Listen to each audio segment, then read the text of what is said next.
Hey everyone, thanks for coming. I'm Amean, I'm the co-founder and CTO of Confidential.ai. The name is self-describing, we work on Confidential.ai, and I'm here to talk on behalf of our amazing team on how we think about private AI that scales to the frontier level. So to start with, here's a basic idea of a baseline of what a standard inference server might look like. And this is very simple, but you have a control plane that schedules inference workers. Those inference workers all route to some load balancer, which a prospective client will speak with. And across that data path, there is a lot of entities that see plain text, your cloud operator, your hypervisor, your host OS, and all the components inside this cluster. And there are a lot of reasons backed by a lot of examples of why you shouldn't trust them. So our goal is to really think of some inference architecture that preserves the privacy of user data and any intermediate state that processes that data. So with that in mind, we come up with a few requirements that are required to be achieved to achieve this privacy-preserving architecture. And there are four core ones. The first one is provable confidentiality. That means that you must be able to prove confidentiality to the end user. The second one is some verifiable policy. Just because you're confidential does not mean that you're not malicious and won't exfiltrate user data. So there must be some policy upon which you define things like, here are the hardware measurements that are allowed to participate in this cluster. Here are how keys are being released, and that policy must also be verifiable to end users. The third one is fast and succinct verification. So fast is very straightforward. We want verification of this to be efficient and not costly or a bottleneck in the system. Succinct means that the cost of verifying a proof is greatly less than the cost of generating it. If you work on ZK, you're probably very familiar with this notion. The way we kind of think about it here is, let's say you have 1,000 machines. Each of those machines generate some confidentiality proof. Ideally, you want to have one verification to verify all that and not have 1,000 verifications, otherwise it doesn't scale. And the last one is scale, and scale is pretty straightforward. We want a system that scales to hundreds of thousands of machines without any degradation of performance or any loss of the guarantees that we just discussed. So I'm going to give a quick 101 on confidential computing, which is really the foundational toolkit upon we build this architecture on top. In a very hand-wavy form, confidential computing lets you take a virtual machine and turn it into an encrypted lockbox. And surprisingly, what you get is something called a confidential virtual machine, also known as a T, a trusted execution environment. And with a CVM, you get 4 guarantees. The CVM gives you a confidentiality guarantee that your data is encrypted at the hardware level. You get an integrity guarantee that once the state is instantiated, that it's tamper-proof. You get a verifiability guarantee where you can measure all the software that is inside the CVM at launch. And the final thing is attestation, where you can generate an attestation that proves to you those 3 guarantees. So with confidential computing kind of defined, let's take a look at a very familiar CVM that we're going to use, which is a CVM of a single inference worker. So here we have a CPU, and it's attached to a GPU node with 8 GPUs. The CPU is running in confidential computing mode. Each of these GPUs is also running in confidential computing mode. The communication between the CPU and each GPU is encrypted.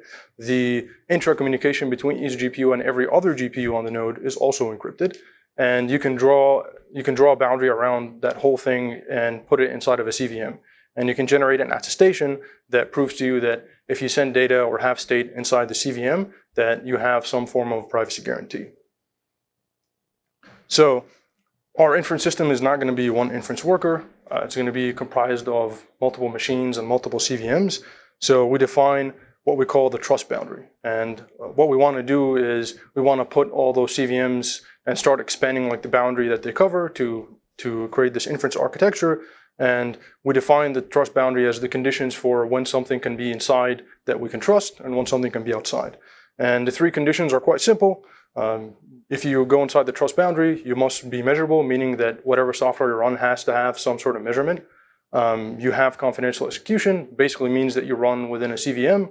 And the final one is that there's some verification chain that binds the software measurement you have to your execution environment, which basically means you're binding your software measurement to the attestation that you generate.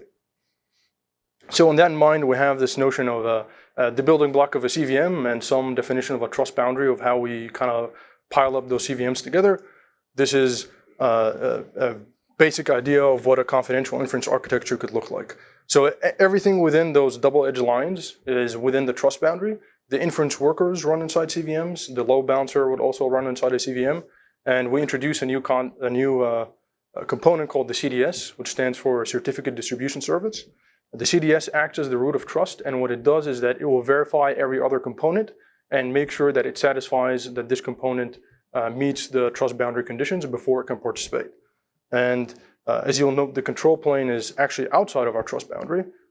We rely on the control plane for scheduling things, but not confidentiality, and that is somewhat a deliberate decision such that the architecture is compatible with multiple orchestrator types. So let's dive a little bit into what the CDS is, because it's really at the heart of the system. The CDS is the first component that would load in this architecture, and it is also a component that runs inside of a CVM, and it's also attested. And if you're the operator for this inference cluster, you will instantiate the CDS and hand it a manifest. And that manifest will define a policy on what the CDS, how your cluster is going to behave. So that policy will look something like, here are the list of measurements that are accepted for inference workers. Here are the list of measurements that are accepted for a load balancer. The workers with these measurements can access these keys. And you can define whatever policy you want, and you hand it to the CDS, and the CDS will enforce it with impunity on the rest of the cluster. So when an inference worker spins up, or any other component spins up, the CDS will check it and attest that it satisfies the policies, and it will hand it a certificate that binds its identity to that policy. In addition, the CDS exposes a public interface, and it allows someone or a user who wants to interact with this inference cluster to ask the CDS, what policy are you implementing, and fetch its attestation. And since the CDS is attested, the user can have some guarantee that it is implementing this policy faithfully. And that way, the CDS really acts as an attestation rollup for the system, and that's kind of how we get the succinctness property.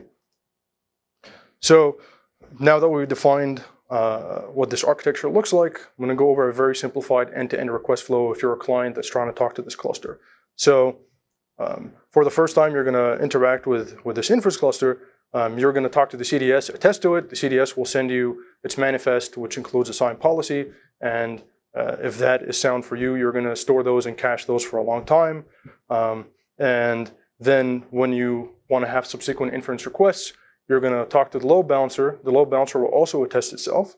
And you can check that its attestation is bound to the manifest that the CDS hands to you. And then the load balancer will forward you a public key, which will then encrypt your data. And then the load balancer will load balance and do load balancer things. It will choose a worker, it will process your request, and then it will send you your response encrypted with your key. So one thing to note here is that the cost of talking to the CDS is really like a one-time cost when you talk to the cluster. There is some queue rotation that happens, but really anytime you're making an inference request, you have like a one-time cost verification. You verify that the load balancer is attested, and then you verify that the load balancer is part of this manifest that the CDS handed to you, and hence you can claim that you're talking to an attested cluster, which has the properties that the CDS attested to. So one nuance I want to dive into is, which is a big design decision, is when the CDS hands you a key to encrypt your data with, what that key represents is somewhat of a subtle design decision. And we really view it as a spectrum, and depending on what you choose, you get different guarantees. So on one end, you can have every CVM have its own key pair, and when the load balancer forwards you a key, that key is associated to a specific CVM, and you get this great security guarantee that your request is bound to a specific machine, but you lose on a bunch of scalability guarantees, such as session rerouting or sticky sessions. On the other end of that spectrum is you can have one key pair shared for the whole cluster, and that way you can do very scalable things, but then you have this compromise that your whole cluster shares one key pair, and you also lose this nice binding to a specific CVM when you encrypt your data. So how we decide to handle this is really something in the middle, what we call committee design, where instead of encrypting your data to a whole cluster or a single CVM, you encrypt your data to a committee of inference workers, where we form these discrete committees, and each committee has a finite amount of workers in it. And now when you encrypt your data, each committee is registered with a load balancer, and the load balancer has some association that this public key is associated with this committee. And when you encrypt your data, you're encrypting your data to a specific committee. And this gives the client a stable encryption mechanism and also allows the cluster to implement some scalability features. So I'm going to gloss over the committee generation design. The protocol is quite complicated. It'll probably take a whole talk, but this is a very condensed version of it. When the cluster wants to scale out, you want to add new committees. And the way that these committees are formed is that you get your candidate workers. Your candidate workers will be attested by the CDS. And once the CDS has a satisfactory attestation, it will elect a leader from one of these candidate workers. That leader will be responsible for generating the key pair for that committee. And once that happens, it will seal that key pair and send it to the other committee members. And once the committee officially forms, it will send that public key to be signed by the CDS. And now that committee is officially registered, and it can be registered with the load balancer, and it can start serving requests. So with the committee design, this is what our architecture would look like now. Basically, the worker tier has been replaced to be single inference workers to these committees of inference workers. One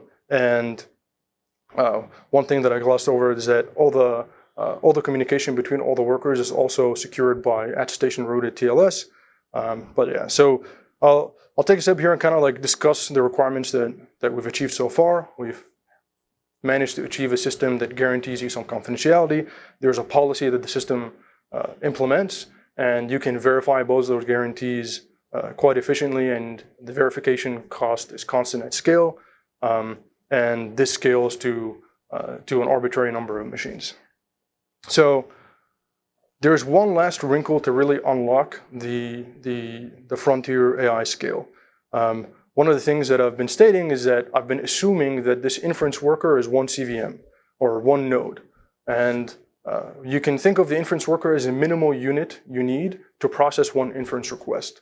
And at the frontier scale, your inference workers are not one node.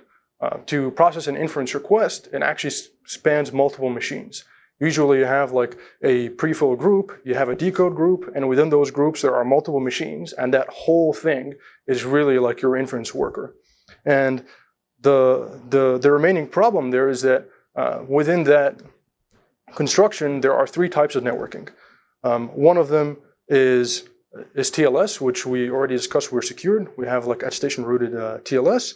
The second one is you have the communication between GPUs within a single node, and right now confidential computing, at least on NVIDIA GPUs, supports encrypted NVLink, so you can secure that.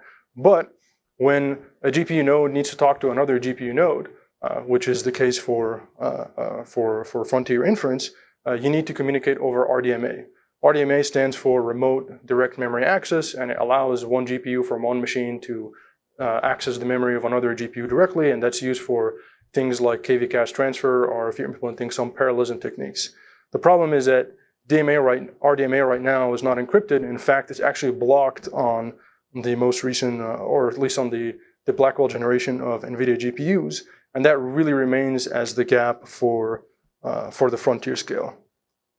So there are two ways to really close this gap that we see in the near future. One of them is something called TIO. TIO is a new hardware feature that confidential computing supports, which allows you to add trusted devices to your CVM. So if you have something like a SmartNIC that's attached to your machine, you can use TIO to attach it to your CVM boundary, and now what that means is now that SmartNIC can start encrypting data, and you can get encrypted RDMA. The second path is simply to have bigger machines. Arguably, the reason why the inference topology currently spans multiple nodes is that you really can't fit it in one node. And with the NVL72s and the forthcoming Rubins, which ostensibly support confidential computing, you might be able to fit your whole inference worker inside one machine. And within that boundary, the NVLink is encrypted, and you get rid of this. Rid of this problem of having to worry about encrypted RDMA.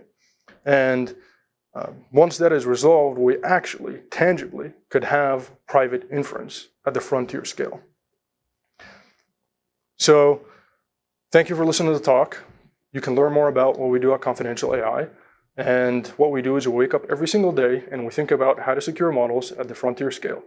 And we wake up the next day and we do the same thing and same thing until we're hitting frontier scale. I unfortunately don't have time for questions because my time is up, but since the last talk, I'm happy to talk to all of you at the event. Thank you so much.